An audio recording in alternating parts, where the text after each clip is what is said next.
The envelope arrived on a Tuesday afternoon in March. Thick, cream-colored paper with the university seal embossed in gold. My daughter Sarah tore it open right there on the front porch, her hands trembling so badly she almost ripped the letter inside.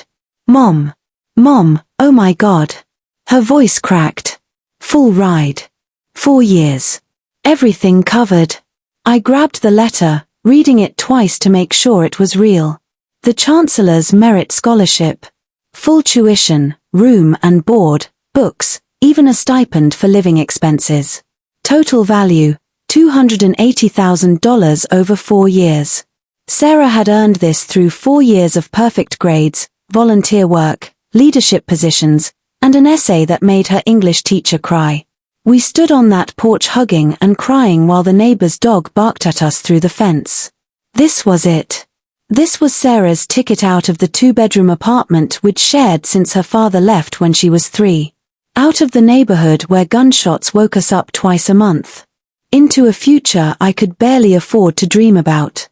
We need to celebrate, I said, wiping my eyes. Anything you want for dinner? Can we call Grandma first? And Aunt Rebecca? My stomach tightened at my sister's name, but I nodded. Rebecca was family. She'd want to know. Grandma answered on the first ring, screaming so loud I had to hold the phone away from my ear. But when I called Rebecca, it went straight to voicemail. I left a message, trying to keep the excitement in my voice measured. Rebecca's daughter Melissa had applied to the same university. Different scholarship, smaller amount, but still. I didn't want to sound like I was gloating. Rebecca called back 3 hours later while we were eating Chinese takeout on the couch. Congratulations to Sarah, she said. Her voice was flat, mechanical. That's quite an achievement. Thank you. We're just over the moon. Is Melissa hearing back soon? Next week, supposedly. Though I'm sure it won't be as generous as Sarah's offer. It never is. The bitterness in her tone made me pause, chopsticks halfway to my mouth. What do you mean? Nothing. I'm happy for you both. I have to go.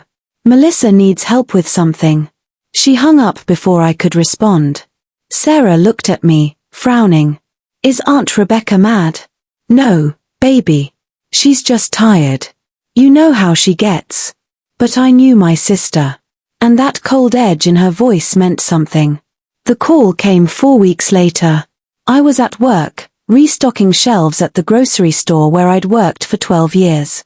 The number was unfamiliar, but the area code matched the university. Ms. Jennifer Parker? A woman's voice, professional and careful. Yes, that's me. This is Dean Patricia Morrison from the Office of Student Affairs at the university. I'm calling regarding your daughter Sarah's scholarship offer. My heart stopped. Is something wrong? We've received some concerning information that we need to investigate before we can finalize Sarah's enrollment. I'd like to schedule a meeting with you and Sarah as soon as possible. What kind of information? I'd prefer to discuss this in person. Can you come to campus tomorrow at 2 p.m.? I couldn't afford to take time off work. I couldn't afford the gas to drive 3 hours to campus. But the tone in Dean Morrison's voice told me I didn't have a choice. We'll be there. Sarah was quiet on the drive up. She'd barely slept, dark circles under her eyes making her look years older. Mom, what if they take it away? They won't. You earned that scholarship fair and square. But my hands were shaking on the steering wheel. Dean Morrison's office was all dark wood and leather chairs. She sat behind a massive desk, a folder open in front of her. Another woman sat beside her, introduced as Dr. Helen Cartwright from the Ethics Committee. Thank you for coming on such short notice, Dean Morrison said. She didn't smile. We've received allegations regarding Sarah's academic integrity and behavior that we need to address. Sarah made a small sound beside me, like she'd been punched. What allegations? I demanded. Dean Morrison slid a printed email across the desk. This came from someone identifying themselves as Mrs. Patricia Williams, Sarah's high school counselor. The email claims that Sarah has been involved in multiple instances of plagiarism that were covered up by sympathetic teachers. It also alleges behavioral issues including bullying, cheating on exams, and manipulating faculty members. I stared at the email, the words blurring. That's insane. Sarah has never done any of those things. The email is very detailed, Dr. Cartwright said gently. It includes specific incidents with dates, class names, and teacher names. It also suggests that Sarah's essay for the scholarship application may have been purchased online. That's a lie. Sarah's voice was shaking. I wrote that essay myself. I have all my drafts saved on my laptop with timestamps. I can prove it. We'd like to see those, Dean Morrison said. But there's more. We also received a phone call from the same person 2 days ago, reiterating these concerns and adding that Sarah has a history of substance abuse that the school administration has been hiding to protect their star student. Substance abuse. I was on my feet. My daughter has never touched drugs or alcohol. This is complete fiction. Who is this person? That's what we're trying to determine, Dean Morrison said. We called Riverside High School this morning. They don't have a counselor named Patricia Williams. Never have. The room tilted. Then someone is lying. Someone is deliberately trying to sabotage my daughter's scholarship. That's our concern as well, Dr. Cartwright said. But we have to investigate every allegation thoroughly. The scholarship donor is very particular about recipients maintaining impeccable character. Until we can verify that these claims are false, we have to place Sarah's scholarship on hold. No. The word came out as a whisper. Sarah was crying silently beside me, tears streaming down her face. Please. She's worked so hard for this. I understand, Ms. Parker. But we have protocols. We'll be contacting Riverside High for Sarah's complete records and speaking with her teachers directly. In the meantime, Sarah's acceptance stands, but the scholarship is frozen pending the outcome of our investigation. We drove home in silence. Sarah stared out the window, not making a sound, but I could see her shoulders shaking. When we pulled into our parking spot, she finally spoke. Who would do this to me? I didn't have an answer, but a cold certainty was forming in my gut. That night, after Sarah finally cried herself to sleep, I called the high school. Mrs. Anderson, Sarah's actual counselor, answered her cell phone even though it was past 9 p.m. Jennifer, is everything okay? I explained everything. She listened without interrupting, and when I finished, she was quiet for a long moment. I'll email Dean Morrison first thing in the morning with Sarah's complete file. Every grade, every teacher evaluation, every disciplinary record, which is spotless, by the way. I'll also send verification that I'm Sarah's only counselor and that no one named Patricia Williams has ever worked here. Thank you. Mrs. Anderson, who would do something like this? I don't know. But whoever it is knew enough details about Sarah's schedule and teachers to make it sound convincing. That suggests someone with inside knowledge. Family, maybe, or a close friend. After we hung up, I sat in the dark living room, my phone in my hand. I pulled up Rebecca's number. My finger hovered over the call button. No. I needed proof first. The proof came 3 days later. Dean Morrison called me at work again. Ms. Parker, we've completed our investigation. Sarah is completely cleared of all allegations. Mrs. Anderson sent comprehensive documentation proving that every claim in that email was fabricated. We're reinstating the scholarship immediately. Relief flooded through me so intensely I had to sit down on a stack of produce boxes. Thank God. Thank you so much. There's something else. We traced the email and phone call. They both originated from the same IP address and phone number. The person who contacted us was not named Patricia Williams. Do you know who it was? We have a name and address from the phone records. Before I share that with you, I need to ask, do you want to pursue this legally? This person committed fraud and attempted to cause severe harm to your daughter's future. We're prepared to provide all documentation to law enforcement if you choose to press charges. Tell me the name. She did. Rebecca Ann Parker. My sister's full legal name. Her address. Her cell phone number. The world went silent except for the buzzing in my ears. Ms. Parker. Are you still there? I'm here. Yes. I want to press charges. I want everything you have documented. I picked Sarah up from school early. We didn't go home. Instead, I drove to Rebecca's house, my hands gripping the steering wheel so tight my knuckles were white. Mom, where are we going? Sarah asked nervously. To get answers. Rebecca's house was in a better neighborhood than ours. 2-story colonial with a perfect lawn and flower beds. Her husband Mark's car was in the driveway. Good. I wanted witnesses. I rang the doorbell 3 times, fast and hard. Rebecca opened it, already frowning. Jennifer. What's wrong? You know exactly what's wrong. I pushed past her into the house. Sarah, stay there. Jennifer, what are you doing? Rebecca's face was flushing red. Why did you do it? Why did you try to destroy Sarah's scholarship? I don't know what you're talking about. Don't lie to me. My voice came out as a scream. The university traced everything back to you. The email, the phone call, all of it. You pretended to be Sarah's counselor and made up lies about plagiarism and drugs and God knows what else. Rebecca's face went pale. For a second, she looked like she might deny it again. Then something shifted in her expression. Something ugly. She didn't deserve it, Rebecca said flatly.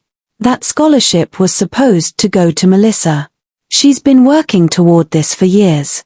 Sarah has been working her entire life for this. Your daughter gets everything handed to her. Perfect grades, perfect essays, perfect everything. Meanwhile, Melissa struggles and works twice as hard and gets nothing. It's not fair.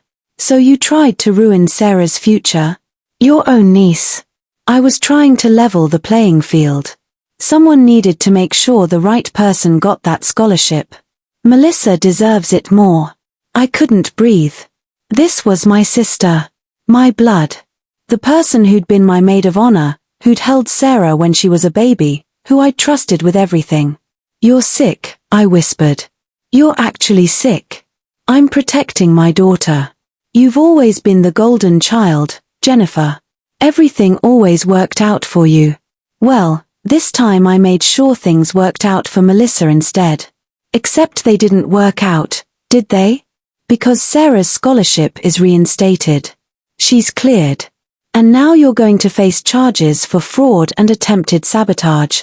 The color drained from Rebecca's face completely. What? The university is pressing charges. So am I. You committed fraud. You tried to destroy a child's future out of jealousy. Mark appeared in the hallway behind Rebecca, Melissa beside him. What's going on? Ask your wife what she did, I said. Then I looked at Melissa. My niece. 17 years old with Rebecca's eyes and her father's gentle face. I'm sorry you have to hear this, Melissa. But your mother tried to sabotage Sarah's scholarship by lying to the university and pretending to be her counselor. Melissa's hand came up to cover her mouth. Mom. No. Tell me she's lying. Rebecca said nothing. Mom. Melissa's voice cracked. Did you do that? I was trying to help you, Rebecca said desperately. You worked so hard, baby. You deserved that scholarship more than Sarah. I was just trying to. You tried to hurt Sarah. Melissa was crying now. Aunt Jennifer, I didn't know. I swear I didn't know anything about this. I know, honey. This isn't your fault. Mark stepped forward, his face twisted with shock and disgust. Rebecca, what the hell have you done? I left them there, that perfect house filling with screaming and tears. Sarah and I drove home in silence again, but this time it was different. This time we both knew who the enemy was. The police report was filed that evening. Detective James Crawford took my statement, listened to the recorded conversation with Dean Morrison, reviewed all the documentation the university had provided. "This is pretty clear-cut fraud," he said. "Identity theft, false personation, attempted theft by deception. Your sister could face serious charges." "Good," I said. And I meant it. The lawyer I consulted, pro bono through a legal aid clinic, was even more enthusiastic. Rachel Torres was young and hungry, fresh out of law school with fire in her eyes. "This is intentional infliction of emotional distress, defamation, fraud, and interference with prospective economic advantage," she said, ticking items off on her fingers. "We can sue for actual damages, the therapy Sarah will need, your lost wages from dealing with this, emotional distress, plus punitive damages. We're talking potentially 6 figures. I don't care about the money. I want her to face consequences. She will. Trust me." The criminal case moved faster than I expected. Rebecca was arrested 2 weeks after I filed the report. The booking photo showed her in an orange jumpsuit, hair disheveled, eyes wild. It showed up on the local news website. "Local woman arrested for scholarship fraud." My phone exploded with calls and messages. Friends, relatives, co-workers, people I hadn't heard from in years. Everyone had an opinion. My mother called, hysterical. "How could you do this to your sister? She made a mistake, Jennifer. You're destroying her life. She tried to destroy Sarah's life first, Mom. It's just a scholarship. There are other scholarships.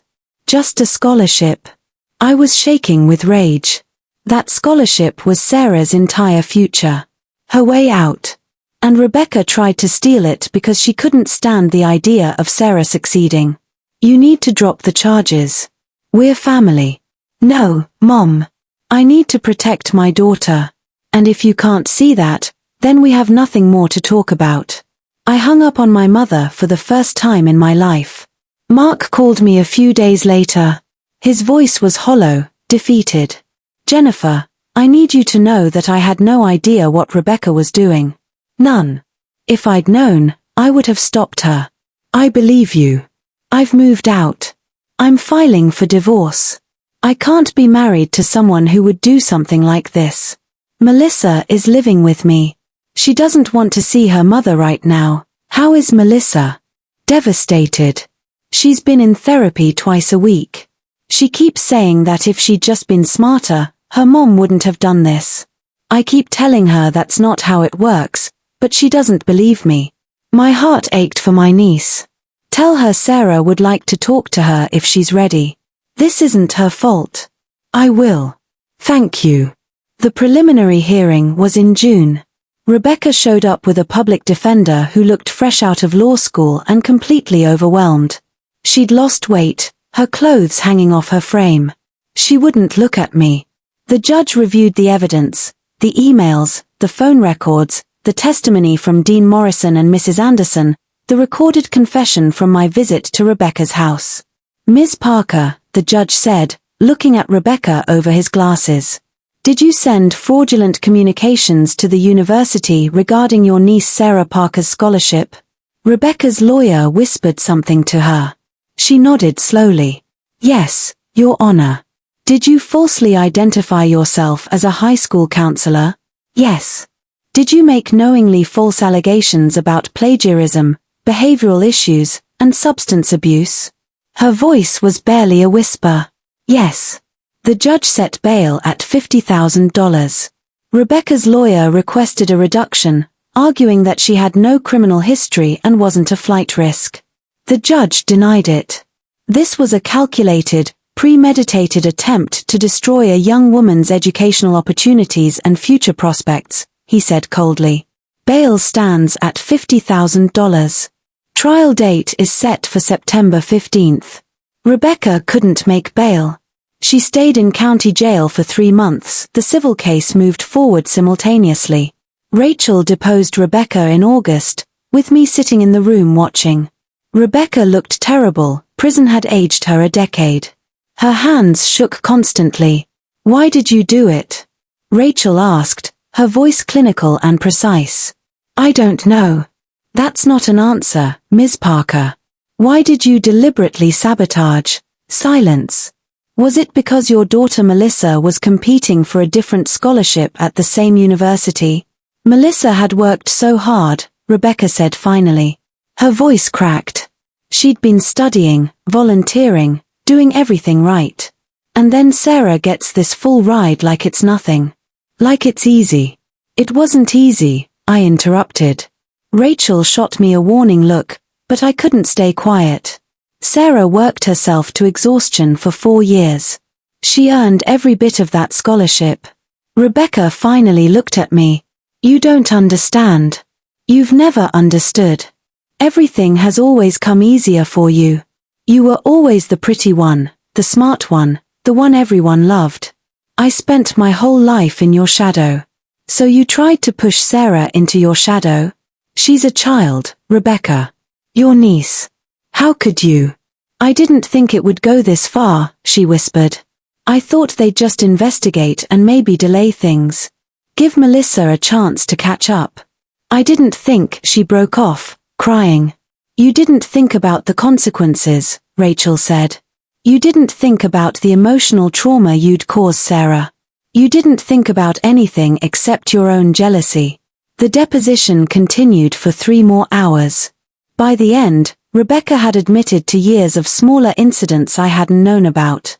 Spreading rumors about Sarah at family gatherings.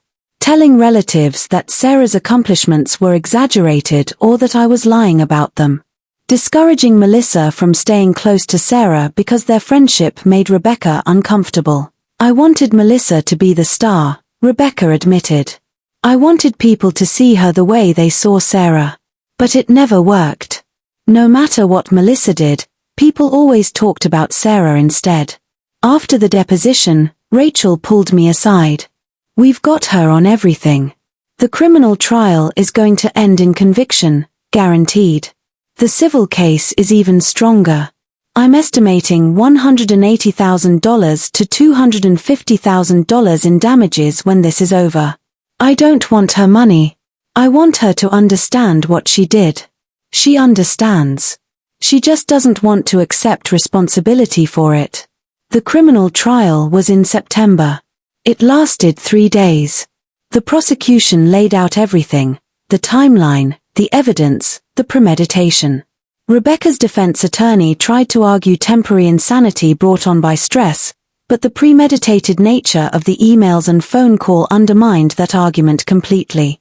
Sarah testified. She was 17 now, almost 18, and she spoke clearly and calmly about how Rebecca's actions had made her feel. I thought I'd done something wrong, Sarah said. I thought I was a bad person who didn't deserve the scholarship. I couldn't sleep. I couldn't eat. I considered not going to college at all because I was so ashamed. She looked directly at Rebecca. You were my aunt. I trusted you. I loved you. And you tried to destroy my future because you were jealous. Rebecca was crying, her whole body shaking. But she didn't speak. Didn't apologize. Just sat there with tears streaming down her face. The jury deliberated for 90 minutes. Guilty on all counts, fraud, identity theft, false personation, and attempted theft by deception. Sentencing came 2 weeks later. The judge looked at Rebecca with undisguised contempt. Ms. Parker, you violated your niece's trust and attempted to destroy her educational opportunities out of petty jealousy and sibling rivalry. You showed no remorse until you were caught, and even then, your apologies ring hollow. This court sentences you to 18 months in state prison, followed by 3 years of probation. You are also ordered to pay restitution in the amount of $15,000 to cover the Parker family's legal fees and Sarah's therapy costs. Rebecca was led away in handcuffs. She looked back once, her eyes finding mine. I felt nothing. No satisfaction, no sadness, no anger. Just emptiness where my sister used to be. The civil trial was almost anticlimactic after that. The jury awarded us $195,000, covering emotional distress, therapy costs, my lost wages, and punitive damages. Rebecca's lawyer filed an appeal, but Rachel was confident it would be denied. She's going to lose her house, Mark told me over coffee one afternoon. We'd stayed in touch, he and Melissa needed support too. Everything she and I built together. It's all going to pay for what she did. I'm sorry, Mark.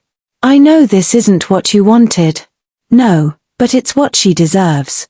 He stirred his coffee absently. Melissa asked me last week why her mom hated her so much. What did you tell her? That her mom doesn't hate her. That she loved her so much it turned into something sick. She wanted Melissa to be perfect so badly that she couldn't see Melissa was already enough exactly as she was.